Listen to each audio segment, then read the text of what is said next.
Bem, entendemos toda a formação dos gametas masculino e feminino, né? Então aqui vai aparecer bem grande o gameta feminino, o óvulo. Então a gente vai discutir um pouquinho o que está acontecendo aqui, o que é que a gente visualiza. Então vamos lá. O óvulo a gente já sabe, ele está na metáfase 2, da meiose 2. Foi o momento que ele foi liberado. Então aconteceu toda aquela meiose, liberou o óvulo e ele está lá esperando o espermatozoide. Quando a gente amplia, eu tenho esse monte de células que estão na extremidade do óvulo, que ele corresponde à corona radiata. A corona radiata, elas são formadas pelas células do folículo, ou células foliculares. Lembram dessas células? Eram as células que nutriam o ovócito. Então está aqui aquelas células vermelhinhas que se multiplicavam por mitose, que forneciam os nutrientes necessários para a estrutura feminina, para o óvulo feminino. E aí essas células, umas delas se desprendem no momento de liberação do óvulo, e eu tenho aqui do lado de fora, mais externamente, a corona radiata. Vai ser o primeiro obstáculo do espermatozoide. Mais internamente, eu tenho uma estrutura chamada de zona pelúcida. Essa zona pelúcida ela é formada basicamente por glicoproteínas.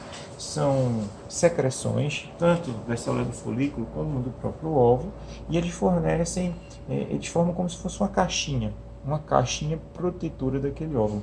Lembre que ele pode passar cerca de 40 anos na mulher, né? 40, 50 anos, dependendo da mulher, e o risco de não ter nenhuma lesão é muito grande.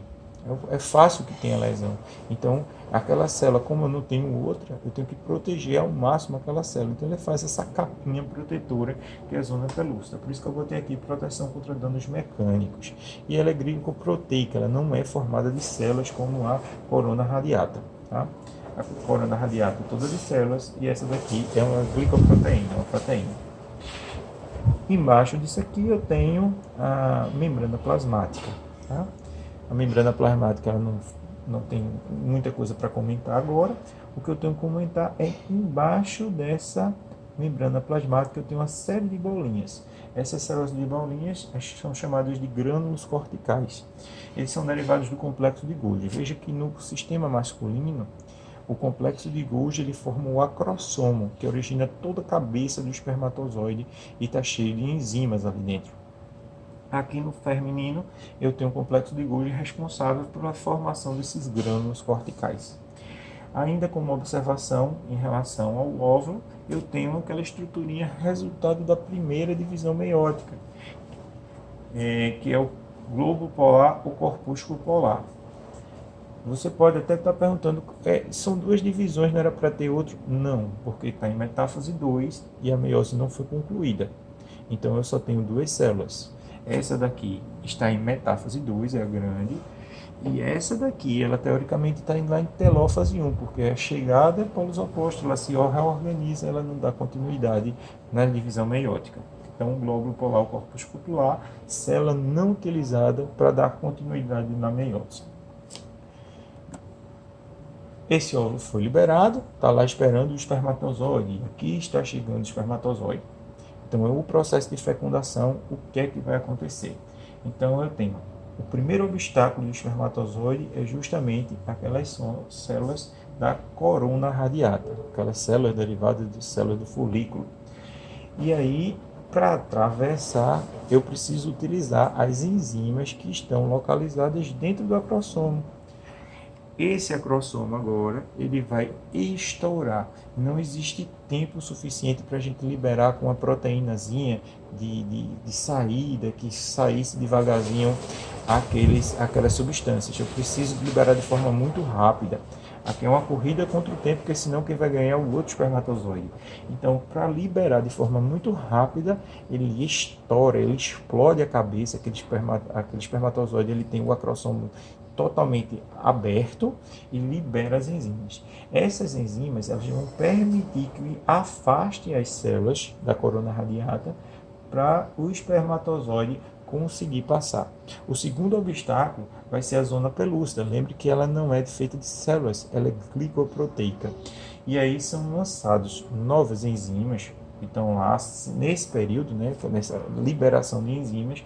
Algumas delas são responsáveis por dissolver essa estrutura para poder permitir a passagem do espermatozoide. Então ele vai passar pela corona radiata, pela zona pelúcida, sempre com aquelas enzimas que estavam lá na crossomo.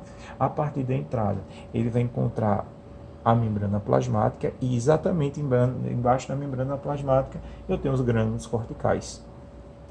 Os grânulos corticais, eu tenho uma série deles, está totalmente revestida a parte de baixo da membrana plasmática desses grânulos corticais.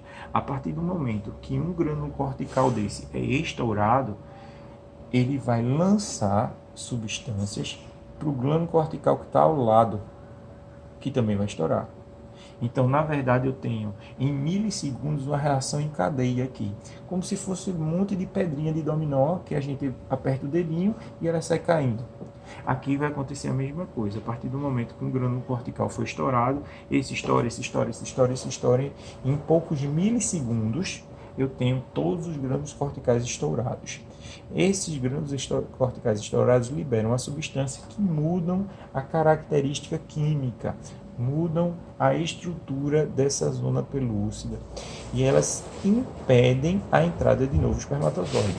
Então aqui vai deixar de ser uma membrana passível de passagem do espermatozoide para se tornar uma membrana impermeável para o espermatozoide. Ela vai ficar dura como uma pedra, dura como uma rocha, o próximo espermatozoide não consegue passar. Esse estourado dos grânulos corticais é chamado de membrana de fecundação. Então, botei aqui, acontece a reação cortical, que é esse processo de liberação dos grânulos corticais. Os grânulos corticais estouram em poucos milissegundos e impede a passagem de novos espermatozoides. Muita gente fica perguntando, professor, e se passar 2 espermatozoides, vai ter gêmeo? A resposta é não, porque é o seguinte, nós temos 23 cromossomos da mãe, 23 cromossomos do pai. Se eu tiver um terceiro espermatozoide, significa que eu tenho 23, 23 e 23. Eu vou ter 69 cromossomos. O indivíduo seria triploide. E a gente não tem registro de ninguém triploide andando por aí. Ou seja, o indivíduo vai morrer durante o desenvolvimento embrionário. A formação de gêmeos a gente vai explicar em uma outra hora. Muito bem. Se o espermatozoide conseguiu entrar, e note que quando ele vai entrar, ele precisa destruir as suas partes, ele destrói seus pedaços, ele deixa os pedaços para trás. Por exemplo, a cauda do espermatozoide ela não consegue entrar. A única coisa que vai conseguir entrar do espermatozoide oficialmente vai ser o núcleo, que seria imprescindível, e via de regra entre o centríolo. O centríolo ele auxilia nas primeiras divisões celulares, né? O centríolo masculino. Eu estou mostrando aqui a seguinte situação. O óvulo estava parado em metáfase 2. A partir do momento que o espermatozoide conseguiu atravessar esse óvulo, eu tenho o fim da meiose feminina. Ou seja, ele está parado em metáfase 2, ele vai para a anáfase 2, que separam cromátides e irmãs, telófase 2. E aí eu tenho um núcleo do jeito que eu preciso para fusionar. E esse processo de fusão dos dois núcleos que estão separados é chamado de cariogamia ou anfimixia. Veja que eu tenho 2 núcleos, um masculino e um feminino, ambos haploides. Esses núcleos eles serão chamados de pronúcleo masculino e pronúcleo feminino. Por isso que eu botei aqui, cariogamia ou anfimixia é a fusão de pronúcleo masculino e feminino. Juntei os 2 núcleos. A partir do momento que eu junto os 2 núcleos, eu tenho uma célula chamada de zigoto, que vai ser a primeira célula diploide existente para formar todo o indivíduo depois. Muito bem, como eu falei aqui, o núcleo e o centríolo vai ter contribuição masculina.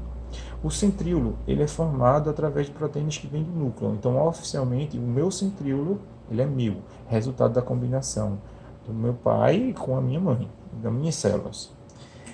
Agora, no caso feminino, veja um detalhe. Eu tenho o núcleo, que ele teve contribuição feminina, e todo o citoplasma. Quando a gente fala o citoplasma, a gente diz que todas as proteínas que tiverem lá, assim como tinha do centríolo, eu tenho muitas proteínas que são da mãe, exclusivamente da mãe. A gente entra aí em algumas proteínas de herança materna, porque são proteínas que vieram da mãe, que foram formadas através do DNA e transcrito e traduzido da mãe, tá? Mas eu tenho ainda mais um detalhe, que é a mitocôndria. A mitocôndria, ela é exclusivamente feminina, porque a masculina ela foi perdida nesse processo, a cauda do espermatozoide. Juntamente com as mitocôndrias, elas ficaram do lado de fora, só quem entrou foi o núcleo. E aí, consequentemente, a mitocôndria ela tem uma herança materna. Qualquer problema que eu tenha na minha mitocôndria, a culpa é da minha mãe. Então, núcleo e citoplasma, e quando a gente fala em citoplasma, fala principalmente dessas mitocôndrias, a gente tem uma herança materna. Então, núcleo, a minha célula, o núcleo dela vem metade do pai, metade da minha mãe. Centríolo, ela vem do meu núcleo, ou seja, está relativa ao pai e mãe. E mitocôndria, única, exclusivamente a mãe.